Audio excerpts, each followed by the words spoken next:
Hello everyone. तो पिछली video में हमने सॉलिड स्टेट का जनरल पार्ट डिस्कस किया था। आज हम स्टार्ट करने वाले हैं क्रिस्टल लैटिस। ठीक है, topic is crystal lattice.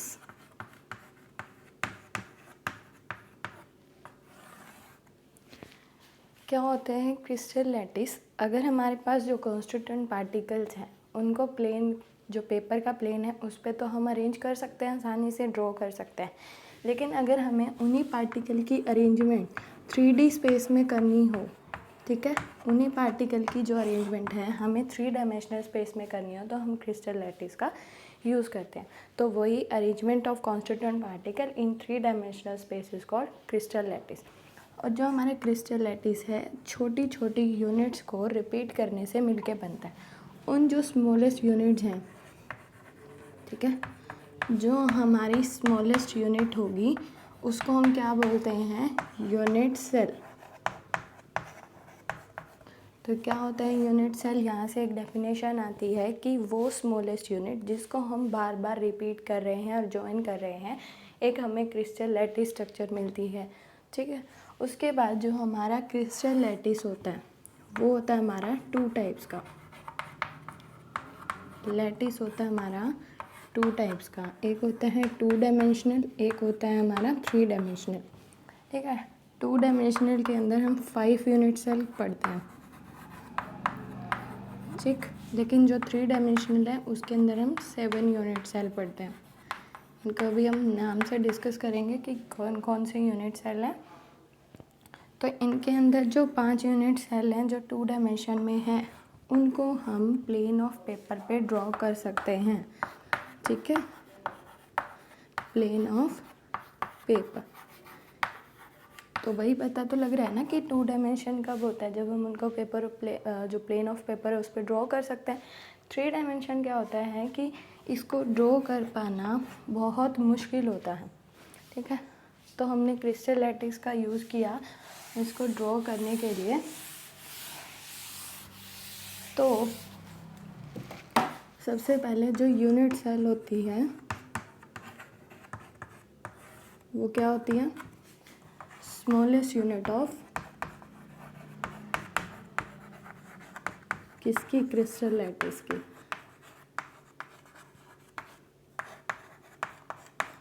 Crystal lattice की सबसे छोटी यूनिट होती है यूनिट सेल। इसके कुछ करेक्टरिस्टिक्स हैं कि यूनिट सेल होता क्या है, जैसे उसके कुछ करेक्टरिस्टिक्स होंगे। कोई भी पॉइंट है, ठीक है, लैटिस के अंदर, वो क्या डिनोट कर रहा है? किसी भी पार्टिकल को। एनी पार्टिकल, एटम भी हो सकता है, मॉलिक्यूल भी हो सकता है, या कोई आयन भी हो सकता है। ठीक है, वो क्या रिप्रेजेंट कर रहा है? पार्टिकल। दूसरा पॉइंट, जो हमने ये पार्टिकल लिया था उसको हम बोलते हैं लैटिस पॉइंट। ठीक है, देखो एक बात आ गई कि एक पॉइंट से हम क्या पता लगा सकते हैं कि उसको हम क्या बोलते हैं? Lattice point. और वो पॉइंट क्या हो सकता है? कोई भी एटम, मॉलिक्यूल या कोई भी आयन हो सकता है। थर्ड क्या आता है कि जो हमारा पार्टिकल है वो जॉइन होकर के हमें एक ज्योमेट्री देता है। ठीक है, वो क्या देता है हमें? जॉइन होके ज्योमेट्री। तो ये 3 तो थी यूनिट सेल की करेक्टरिस्टिक्स। ठीक है, 3 ही थी, बुक में भी 3 ही है, बुक में से भी आप टैली कर सकते हो। उसके बाद हम आ रहे थे कि 2 डायमेंशनल यूनिट सेल कौन से हैं। सबसे पहला है square, second one is rectangle,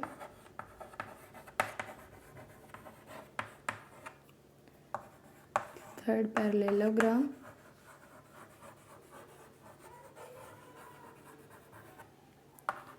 fourth rhombic, rhombohedron, fifth hexagonal. ठीक है, इनको हम क्या कर सकते हैं, ड्रॉ कर सकते हैं। जैसे पॉइंट से मिलके क्या बनता है, क्रिस्टल लैटिस। तो हमने कोई भी एक एग्जांपल ले लेते हैं, सारे दिखाने की ज़रूरत नहीं है। मान लीजिए कोई भी क्रिस्टल लैटिस है, ठीक है। हमने क्या बनाना है, स्क्वायर। तो एक पॉइंट, दूसरा, तीसरा, चौथा, इन चारों को मिला के क्या बनेगा हमारे पास, स्क्वायर। तो वही जो एक यूनिट सेल है वो दूसरी यूनिट सेल्स के साथ मिलके हमें एक ज्योमेट्री देती है, जैसा कि हमने यूनिट सेल की कैरेक्टरिस्टिक्स में थर्ड पॉइंट पढ़ा था। अब जो ये स्क्वायर बन गया, लेकिन ये पूरा क्या है, क्रिस्टल लैटिस। तो उसका ये क्या है, छोटी सी यूनिट। तो इस यूनिट को हम इसको हम क्या बोलेंगे, यूनिट सेल। तो ये तो हो गया हमारे सिस्टम्स कि हम कौन सा सिस्टम लेके चल रहे हैं। उसके आगे हम लिख भी सकते हैं कि यूनिट सेल कौन सी है इनमें। तो वही सेम यूनिट सेल्स आ जाएंगी हमारी, ठीक है। फिर आता है 3 डायमेंशनल यूनिट सेल। एक और बात, 3 डायमेंशनल पढ़ने से पहले हम यूनिट सेल के पैरामीटर्स देखते हैं, ठीक है। यूनिट सेल के पैरामीटर्स होते हैं 2। एक होते हैं हमारी एक्सियल लेंथ, ठीक है। दूसरा होता है हमारा एक्सियल एंगल। एक्सियल लेंथ को हम डिनोट करते हैं ए, बी और सी से। एक्सियल एंगल को हम रिप्रेजेंट करते हैं अल्फ़ा, बीटा एंड गामा से। तो क्या मतलब है इनका, कि जो एंगल एक्सिस के साथ बन रहे हैं, ये हम एक्सिस ड्रॉ कर रहे हैं। मान लीजिए ये एक्स एक्सिस है, ये वाई एक्सिस है, ये जेड एक्सिस है, ठीक है। अब मान लो इस पॉइंट पे यहाँ तक हमें पॉइंट दिए हुए हैं। तो ये जो लाइन है एक्सिस के ऊपर, ठीक है, जहाँ पे कोई भी सिस्टम है उसकी लाइन कट कर रही है, उसको तुम क्या बोलते हैं, एक्सियल लेंथ। तो इसको मान लिया ए है, ये बी है और ये सी है। ये तो है एक्सियल लेंथ। अब एक्सियल एंगल क्या होता है कि वो लाइन जो एक्सिस के साथ एंगल बना रहे हैं वो होंगे हमारे axial angle. This one is alpha, this one is beta and this one is gamma. अब इस स्ट्रक्चर को बना के देखोगे ना, तो हमें एक हेक्सागोन वो मिलेगा, क्यूबॉइड।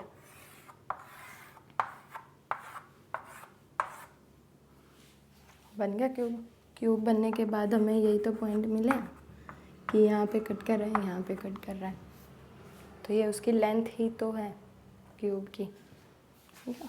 तो अब हम रिप्रेजेंट कर रहे हैं कि 3 डायमेंशनल जो लैटिस है उसके अंदर हम इनका यूज़ करेंगे। तो कैसे करते हैं, देखो यहाँ पे हम लिखेंगे सिस्टम, ठीक है। यहाँ लिखेंगे एक्सियल लेंथ, यहाँ हम लिखेंगे एक्सियल एंगल। इनमें से 1 मार्क्स का क्वेश्चन आता है ऑप्शनल, ठीक है। इनको याद करने की ट्रिक है क्यूट मतलब जिसको अच्छे से मतलब पहले ही इस ट्रिक की ज़रूरत ना पड़े तो वेल डन, बट अगर जिसको याद नहीं होते हैं वो इसका यूज़ कर सकते हैं। फर्स्ट हम लिखते हैं इसका CU। फर्स्ट सिस्टम है हमारा क्यूबिक। सेकंड पे आता है TE, टेट्रागोनल।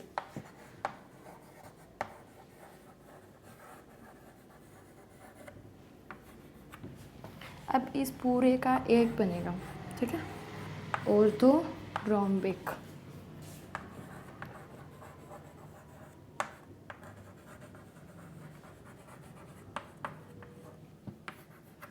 नेक्स्ट करता है MO, मोनोक्लिनिक।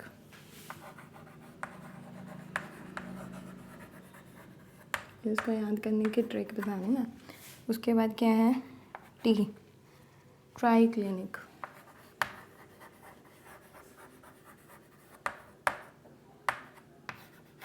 नेक्स्ट क्या है HE, हेक्सागोनल।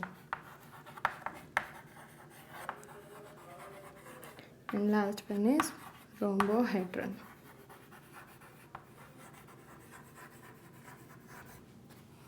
ये है हमारी क्यूट ओवर मदर, ठीक है। उसके बाद हम लेते हैं इनके एक्सियल लेंथ, वही ए बी सी से हम इसको डिनोट करेंगे। तो इसकी भी मेरे पास ट्रिक है, 0 1 2 2 2 1 0। अब ये बताओगे ये क्या है? ये है नॉट इक्वल टू के साइन। देखो अब आ जाएगा समझ में। A equals to B equals to C. 0 का मतलब क्या है? इसमें एक भी नेगेटिव जो नॉन इक्वल का साइन नहीं है। अब इसमें एक है तो एक लगा दो, नॉट इक्वल टू सी। इसमें दोनों है, इसमें दोनों है।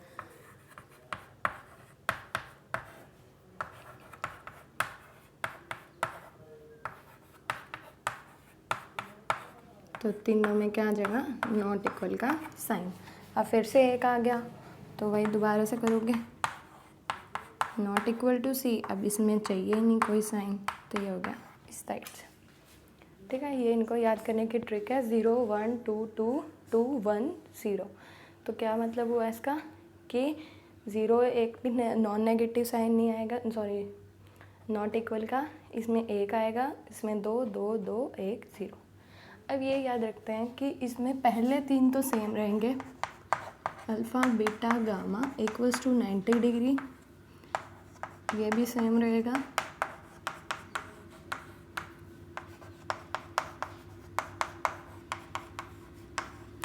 ये तीन तो सेम रहेंगे, लेकिन जो एग्ज़ाम है ना, एग्ज़ाम में सबसे ज़्यादा हेक्सागोनल पूछा जाता है या ट्राइक्लिनिक पूछा जाता है। तो मोनोक्लिनिक में क्या आएगा? Alpha gamma equals to beta not equals to 90 degree. कहने का मतलब क्या है कि अल्फ़ा गामा तो 90 होंगे बट बीटा 90 नहीं होगा। उसके बाद हम क्या करते हैं,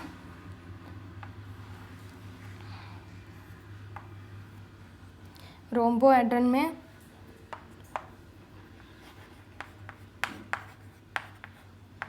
gamma is not equals to 90 degree. ठीक है, इसका मतलब क्या है कि जैसे अगर हमने यहाँ पे लिखा है, इसमें है, ठीक है, इसमें दो आ जाएंगे ट्राइक्लिनिक में, अल्फ़ा एक मिनट, हेक्सागोनल के कहते हैं पहले, alpha equals to beta equals to 90 and gamma equals to 120 degree. ठीक है, ट्राइक्लिनिक होता है जिसके अंदर तीनों ही 90 डिग्री नहीं होते। ठीक है, ये इनको याद करने का है कि एक्सियल एंगल और ये जो सिस्टम है कैसे याद करना होता है, ये इनके याद करने की ट्रिक है। अब इनको याद करने की ट्रिक मैंने बता दी, इसको याद करने की बता दी। अब इसमें क्या है, तीन तो नॉ इक्वल टू है, फिर क्या है 1 है, फिर 2 है, मतलब सारे हैं 0 1 3। ठीक है, फिर ये याद रख सकते हो आप लोग। हेक्सागोनल में क्या होता है, हेक्सागन 6, तो 6 2 ज़ा 120 60। तो इस टाइप से उसको याद कर सकते हो। ठीक है, चलिए उसके बाद जो हमारा आता है कि यूनिट सेल कितने टाइप का होता है। यहाँ तक तो हमने क्या पढ़ा कि जो हमारे यूनिट सेल हैं वो कितने टाइप के होते हैं, देखते हैं चलो। यूनिट सेल मेनली 2 टाइप्स के होते हैं। एक होता है हमारा प्रिमिटिव यूनिट सेल, एक होता है हमारा नॉन प्रिमिटिव यूनिट सेल। अब देखो कि प्रिमिटिव क्या होते हैं और नॉन प्रिमिटिव क्या होते हैं। प्रिमिटिव होते हैं कि जिस सिस्टम के अंदर कोई भी जो पार्टिकल्स हैं वो किस पे होंगे, सिर्फ कॉर्नर्स पे, ओनली एट कॉर्नर्स। देख सकते हो, ओनली एट कॉर्नर्स। इसमें क्या होंगे, कॉर्नर्स पे तो होंगे ही, प्लस बाकी जो पोजीशंस बची हुई हैं उन पे भी हो सकते हैं, ऑल अदर पोजीशंस लिख सकते हैं। ठीक है, अब इसको हम जो प्रिमिटिव यूनिट सेल है जो सिर्फ और सिर्फ कॉर्नर्स पे प्रेजेंट है, इसको हम बोलते हैं सिंपल यूनिट सेल। इसका हमने नाम दे दिया कि simple unit cell, SCC, simple cubic cell. अब इसके अंदर आते हैं कि नॉन प्रिमिटिव के 3 टाइप फर्दर हमने देखे। एक होता है फेस सेंटर्ड, एक होता है बॉडी सेंटर्ड, एक होता है एज सेंटर्ड। ठीक है, क्या डिफरेंस है? फेस सेंटर में क्या होंगे कि कॉर्नर्स पे तो होंगे ही, प्लस फेस के सेंटर में भी होंगे जो पार्टिकल्स हैं। ठीक है, बॉडी सेंटर का मतलब कॉर्नर्स पे होंगे प्लस बॉडी सेंटर पे होंगे। ठीक है, उसके बाद जो एज है उसके अंदर कॉर्नर्स पे भी होंगे प्लस एज के सेंटर पे भी होंगे जो पार्टिकल्स हैं। ये हमने 3 टाइप इसके पढ़े नॉन प्रिमिटिव के। क्या था? यूनिट सेल 2 टाइप का होता है, primitive and non primitive. Primitive किनको बोलते हैं? जिनके अंदर जो पार्टिकल है वो सिर्फ और सिर्फ कॉर्नर्स पे हो, उसको हम सिंपल यूनिट सेल भी बोल सकते हैं। नॉन प्रिमिटिव जिसके ऊपर कॉर्नर्स पे भी हो और बाकी पोजीशंस पे भी होते हैं। 3 टाइप के होंगे, फेस सेंटर्ड, बॉडी सेंटर और एज सेंटर। अब इनको हम डिस्कस करते हैं कि फेस सेंटर, बॉडी सेंटर और एज सेंटर के अंदर कि पार्टिकल का कंट्रीब्यूशन कितना है। ठीक है, इन स्ट्रक्चर्स के अंदर पार्टिकल्स का कंट्रीब्यूशन कितना है। तो क्या टॉपिक आ गया?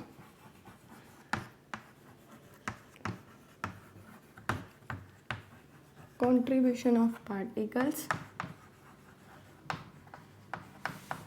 इन यूनिट सेल।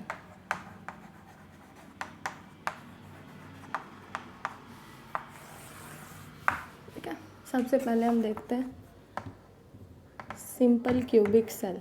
सिंपल क्यूबिक का मतलब क्या है कि सिर्फ और सिर्फ कॉर्नर्स पे प्रेजेंट है। तो बताओ उसका कंट्रीब्यूशन कितना होगा। देखो टोटल कॉर्नर्स कितने हैं हमारे पास? 8। इस रूम का ही ले लो, सारे कॉर्नर्स कितने हैं? आप जहाँ पे भी बैठ के वीडियो देख रहे हो उसमें देखो, अपने रूम को अज्यूम करो कि क्यूब है। कितने कॉर्नर्स हुए? 8। जो 8 कॉर्नर्स होते हैं, देखो मैं बताती हूँ आपको। ये हमने क्या बना दिया? क्यूब। ठीक है, कॉर्नर्स कितने हैं इसके? 8। तो मैंने कहा कि जो एक पार्टिकल है ना उसका कंट्रीब्यूशन कितना है। तो एक पार्टिकल कितनी यूनिट सेल से कवर है? 8 से। 8 से शेयर होगा कैसे? एक इसके साइड में होगी यूनिट सेल 2, 2 इसके पीछे होंगी 4 ऊपर होंगी।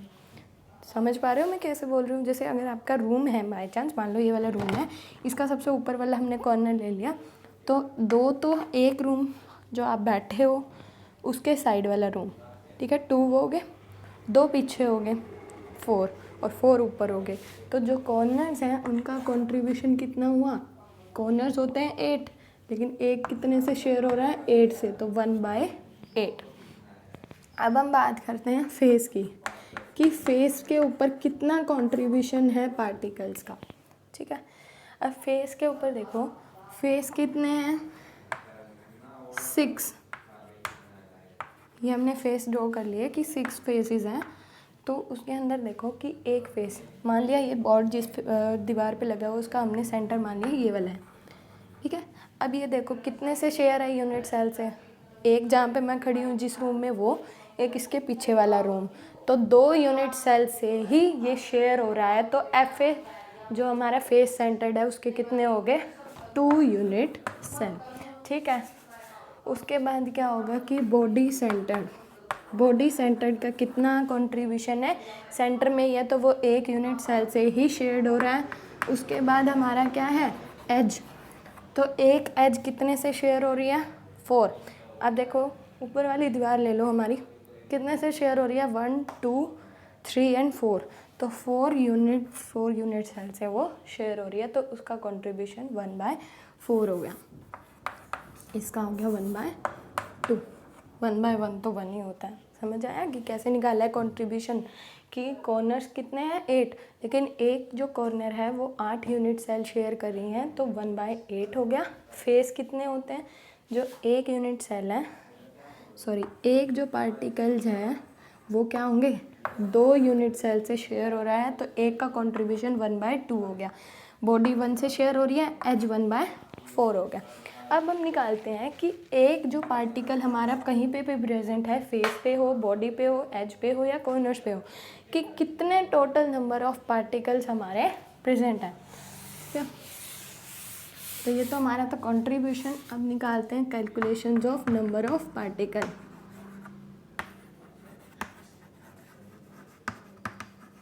सबसे फर्स्ट लेके चलते हैं सिंपल क्यूबिक। अब देखो सिंपल क्यूबिक कॉर्नर्स कितने,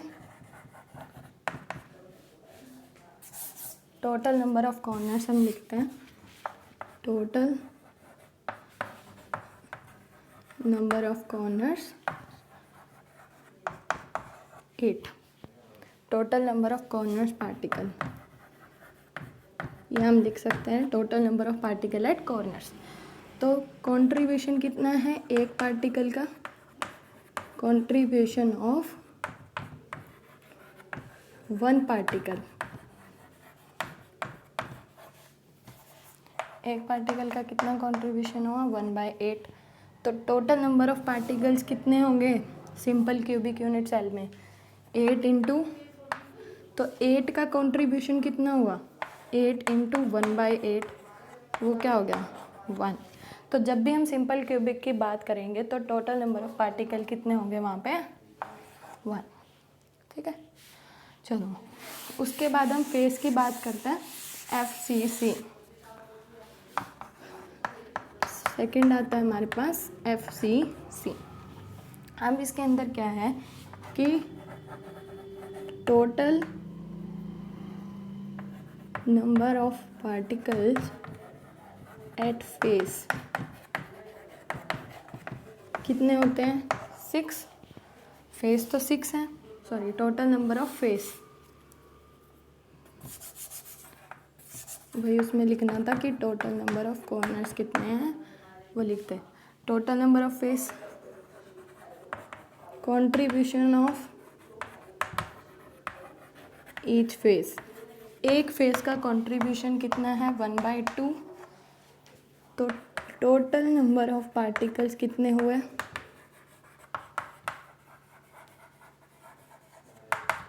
6 इंटू 1/2, तो हो गया 3। ठीक है, फेस सेंटर्ड, फेस सेंटर्ड क्या होंगे 3 तो आए हमारे फेस पे, अब फेस सेंटर्ड का मतलब क्या होता है कॉर्नर्स पे भी होंगे। ठीक है, तो कॉर्नर्स हो गए 8, उनका जो कंट्रीब्यूशन है वो होगा 1/8। तो कॉर्नर्स पे कितने नंबर ऑफ पार्टिकल्स हो गए 8 इंटू 1/8 इक्वल्स टू 1। ठीक है, तो ये हो गया। तो टोटल नंबर ऑफ पार्टिकल कितने आ गए फेस सेंटर में 3 + 1 4। ठीक है, ये था एस फेस सेंटर्ड का। उसके बाद हम करते हैं बॉडी सेंटर्ड। सेकंड आता है हमारा body centred. Third body centred, वही एक जो कॉर्नर्स पे होंगे, तो वही हमने पीछे निकाला था कि कॉर्नर्स पे कितना आते हैं नंबर ऑफ पार्टिकल्स 1। उसके बाद बॉडी सेंटर्ड की बात करते हैं। बॉडी सेंटर्ड में कितने हैं 1, ईच कंट्रीब्यूशन, जो बॉडी सेंटर है वो कितनी यूनिट सेल से शेयर हुआ है 1, तो जो टोटल नंबर ऑफ क्या हो गया पार्टिकल्स कितने हो गए, एक बॉडी सेंटर का एक कॉर्नर्स का 1 + 1 2। तो क्या निकाला कि जो सिंपल क्यूबिक सेल था उसमें तो हमारे आए नंबर ऑफ पार्टिकल्स 1। दूसरा हमने निकाला फेस सेंटर्ड, कितने आए 4। अब निकाला था बॉडी सेंटर्ड, इसमें आए हमारे 2। ठीक है, उसके बाद हम नेक्स्ट वीडियो, ये यहाँ तक हम ख़त्म करते हैं इस वीडियो को।